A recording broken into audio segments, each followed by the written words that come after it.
Welcome to Types of Drones. Did you know a drone is an uncrewed vehicle? That means control is either by remote control or pre-programmed flight. Drones are already impacting real estate in unique ways, from underwater bridge inspections to remote trucking, aerial delivery to satellite GIS mapping. Currently, there are 3 kinds of aerial drones being used in real estate.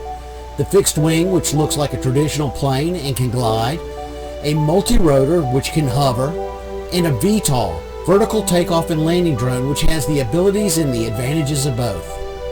So are you in an urban or suburban environment? What type of drone do you think is good for you? Join me for Types of Drones and aerial inspections of real estate.